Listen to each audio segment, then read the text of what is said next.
Oke, assalamualaikum warahmatullahi wabarakatuh. Bertemu lagi dengan Bu Dinar dengan video pembelajaran selanjutnya. Hari ini kita akan meneruskan materi kita yang kemarin sudah Bu Dinar sampaikan di pertemuan sebelumnya. Ya, oke. Kemarin kita sudah membahas tentang tanggapan kritis, bagaimana tanggapan kritis jenisnya ada apa saja, kemudian apa yang harus dilakukan ketika akan memuji, dan kemudian hal apa saja yang kita perlu dapatkan atau perlu kita peroleh ketika kita akan memuji, sampai pada memuji orang yang baru kita kenal kayak gitu ya. Nah, hari ini kita akan meneruskan materi kita, yaitu untuk menerima sebuah pujian. Tadi kan ketika kita memberikan pujian kepada orang lain, sekarang adalah waktunya bagaimana kita menerima pujian, atau bagaimana ketika posisi kita dibalik, ketika kita yang dipuji, apa yang harus kita lakukan gitu ya. Yang pertama itu jangan mengelak pujian. Karena apa? Ketika ada orang yang memuji kita, kemudian kita itu mengelak pujian tersebut, maka itu akan menurunkan makna dari pujian bagi kita atau yang dipuji, dan juga bagi orang yang memuji. Jadi ketika misalnya orang itu memang benar-benar, apalagi kalau orang itu benar-benar ingin memuji kita ya, kemudian kita itu elak, kita itu kemudian menyanggah pujian tersebut, maka itu akan membuat si pemuji itu juga akan merasa pujiannya itu tidak bermakna. Nah, itu yang tidak boleh untuk dilakukan. Jadi harus dihargai ya ketika kita menerima pujian. Paling tidak kita harus mengucapkan terima kasih, itu minimal kayak gitu ya. Tapi jangan pernah untuk mengelak pujian tersebut. Kemudian selanjutnya adalah menerima pujian secara santun. Sama ya, walaupun kita itu di posisi yang dipuji, tapi kita juga harus menerima pujian tersebut dengan santun. Dengan apa? Dengan menghargai pemberian pujian tersebut dan menghindari dari mempermalukan si pemberi pujian. Jadi jangan sampai kita itu ketika dipuji, kita itu malah berbuat yang tidak baik kayak gitu. Karena ketika sikap kita itu tidak santun, maka nanti orang yang memuji kita itu akan malu kayak gitu ya. Malah niatnya memuji tapi malah mendapatkan balasan yang sebaliknya. Itu kan merupakan hal-hal yang tidak kita inginkan untuk orang lain, dan orang lain pun tidak menginginkan itu kayak gitu. Apalagi kalau memang posisinya orang tersebut benar-benar ingin memuji kita gitu ya. Nah, intinya ketika kita menerima pujian, kita itu harus memberikan sikap apresiatif. Tahu ya, dari kata apresiasi, ada kata tif di belakangnya, berarti bersifat apresiasi. Maksudnya apa? Menghargai. Kemudian kita juga harus bisa membuat si pemuji itu merasa senang ketika sudah memuji kita. Jadi harus ada timbal balik yang sama. Ketika kita dipuji, maka kita juga harus memberikan sikap apresiatif atau sikap yang baik untuk orang yang memuji kita. Jangan sampai sebaliknya. Nah, kemudian dalam tanggapan kritis itu tidak hanya kita itu memuji ya, tapi bisa jadi sewaktu-waktu kita akan mengkritik. Nah, tapi juga kita harus tahu mengkritik yang baik itu yang seperti apa ya. Yang pertama itu mulailah dengan cara positif, yaitu dengan memuji dan menunjukkan apresiasi yang jujur dan juga tulus. Ingat ya, yang namanya kritikan itu belum tentu adalah sesuatu hal yang buruk-buruk. Tapi dari keburukan itu kita bisa mengambil sisi positifnya. Maka dari itu, dalam mengkritik itu juga harus memperlihatkan bagaimana cara pandang positif terhadap keburukan yang kita temui tersebut. Jadi harus memandang sesuatu dari dari sisi yang positif, jangan sampai yang negatif gitu ya. Kemudian tidak menunjukkan emosi negatif seperti yang tadi sudah Budin bilang, meskipun apa yang akan kita kritik itu adalah hal-hal yang mungkin tidak mengenakan atau mungkin adalah sesuatu yang buruk, tapi kita harus menjaga atau menunjukkan emosi kita. Jangan sampai kita apa ya, terkelabui atau terhanyutkan dengan emosi kita kayak gitu. Jangan sampai ada emosi di sana, tapi berikan emosi yang positif kayak gitu ya. Dari apa? Dari bahasa tubuh kita dan juga dari nada suara kita. Setidak pekanya orang ketika misalnya ada orang yang tidak nyaman dengan dia, pasti dia akan merasa gitu ya. Tunjukkan dengan bahasa tubuh yang baik dan juga dari nada suara yang baik.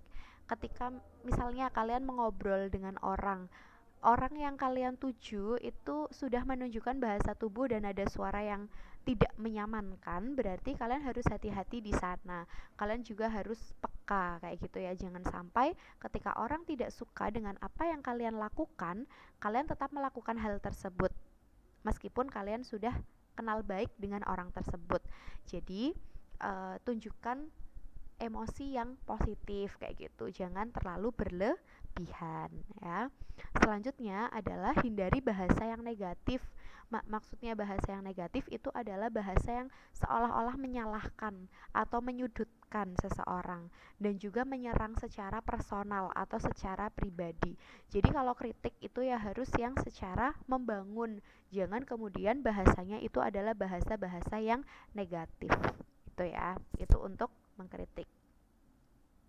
Kemudian fokus utamanya itu adalah pada kekuatan keunggulannya, bukan menunjukkan kelemahan atau keburukan.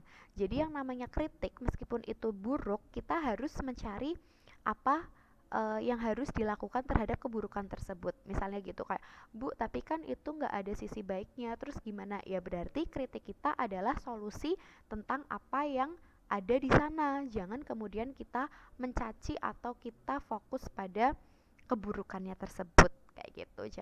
Jangan sampai yang kita lontarkan itu hanyalah sebuah keburukan-keburukan dari apa yang kita lihat. Kemudian kalau kita melakukan hal tersebut atau kita melakukan fokus pada kesalahan atau kelemahan orang, maka itu namanya bukan mengkritik, tapi namanya adalah mencaci maki. Ya, beda loh ya antara mengkritik dan juga mencaci. Jadi jangan pernah merasa sungkan untuk mengkritik atau merasa tidak nyaman ketika dikritik, karena sebenarnya kritik itu adalah suatu hal yang bisa membangun kita baik secara personal maupun secara kinerja kita kayak gitu. Jadi kritik itu adalah kritik yang membangun, jangan sampai kritik yang menjatuhkan. Kalau kritik yang menjatuhkan itu berarti namanya mencaci maki ya. Kemudian ketika tadi seperti yang sudah Bu Dinar contohkan, kita mengkritik suatu hal yang tidak ada baiknya. Nah, itu meskipun seperti itu kita harus memberikan saran atau memberikan solusi terhadap masalah tersebut atau terhadap hal tersebut. Yang apa? Yang bersifat positif, dapat juga sebagai bantuan atau sebagai instrumen untuk peningkatan dan perubahan orang yang kita kritik kayak gitu. Jadi jangan kemudian misalnya kita tahu dia memang benar-benar salah, tapi kita jangan kemudian membahas itu terus kayak gitu. Silakan kalian mencari hal-hal apa yang kira-kira ketika dia seperti itu harusnya bagaimana. Oh, sebaiknya kamu itu gini gini gini. Nah, fokusnya di situ. Jangan hanya ngomongin kamu tuh gini, kamu tuh gini, kamu tuh gini. Nah, itu kan sama saja menyudutkan. Padahal kritik itu tidak boleh yang menyudutkan ataupun mencaci orang yang dituju. Gitu ya. Nah, kemudian dari semua materi yang sudah Bu Dinar jelaskan, di sana nantinya ada sebuah teks yang namanya adalah teks tanggapan kritis. Dan kalau kita namakan sebuah teks, pasti di sana tentu ada struktur dan juga bahasa yang digunakan. Untuk struktur dari teks tanggapan kritis itu ada 3. Yang pertama adalah konteks, yang kedua adalah deskripsi, dan yang ketiga adalah penilaian. Konteks, namanya saja konteks ya, berarti konteks itu adalah jenis apa yang akan kita tanggapi. Kemudian misalnya itu sebuah buku, berarti tahun terbitnya kapan, ditulis pada tahun berapa, dan lain sebagainya. Konteks itu sama dengan identitasnya, maksudnya seperti itu. Kemudian deskripsi. Deskripsi itu sama dengan sinopsis dan juga analisis ketika ada di teks ulasan. Jadi deskripsikan kira-kira karya itu isinya apa. Ketika itu sebuah buku, maka jalan cerita atau alurnya itu seperti apa. Itu di deskripsikan. Tujuannya apa ada deskripsi? Agar kita tahu kira-kira isi dari hal yang akan kita tanggapi itu seperti apa, meskipun kita tidak secara langsung melihat ataupun tidak secara langsung membaca sebuah karya yang akan kita tanggapi tersebut. Kemudian yang ketiga adalah penilaian. Tentu yang namanya penilaian itu ada kekurangan dan juga ada kelebihannya. Jangan sampai hanya kekurangannya saja atau hanya kelebihannya saja. Harus ada dua-duanya, gitu ya. Untuk penggunaan bahasa di sana untuk struktur konteks dan deskripsi itu harus menggunakan bahasa deskriptif. Maksudnya tahu ya, bahasa deskriptif itu adalah bahasa yang mudah dipahami, kemudian yang jelas, kemudian bahasanya juga menggunakan kata khusus kayak gitu. Jadi ulas kembali tentang teks deskripsi, bagaimana kita mendeskripsikan. Jadi di dalam konteks dan deskripsi kita mampu mendeskripsikan karya yang akan kita tanggapi itu secara detail dan juga secara rinci, agar seolah-olah pembaca itu memang benar-benar dapat melihat atau membaca karya yang akan kita tanggapi tersebut. Kemudian di dalam penilaian itu menggunakan bahasa atau kata-kata yang mengungkapkan penilaian, yaitu dalam bentuk pujian dan juga dalam bentuk kritik, gitu ya. Nah, mungkin itu materi kita untuk teks tanggapan kritis. Setelah ini nanti kalian akan latihan ya, latihan untuk mendalami kira-kira sejauh mana pemahaman kalian terhadap materi yang sudah Bu Dinar jelaskan di video pembelajaran kali ini. Nanti untuk selanjutnya itu contoh, kita akan bertemu di pertemuan yang akan datang, dan insya Allah kita akan bertemu melalui Zoom ataupun Google Meet. Gitu ya teman-teman kelas 9. Semoga apa yang Bu Dinar sampaikan bisa bermanfaat dan juga bisa kalian pahami masing-masing. Kalau memang masih ada pertanyaan, Bu Dinar membuka sesi pertanyaan di grup daring masing-masing kelas. Jadi jangan sungkan dan malu untuk bertanya. Terima kasih untuk hari ini, terima kasih untuk video pembelajaran pada kali ini. Terima kasih sudah menyimak sampai akhir. Bu Dinar akhiri. Wassalamualaikum warahmatullahi wabarakatuh.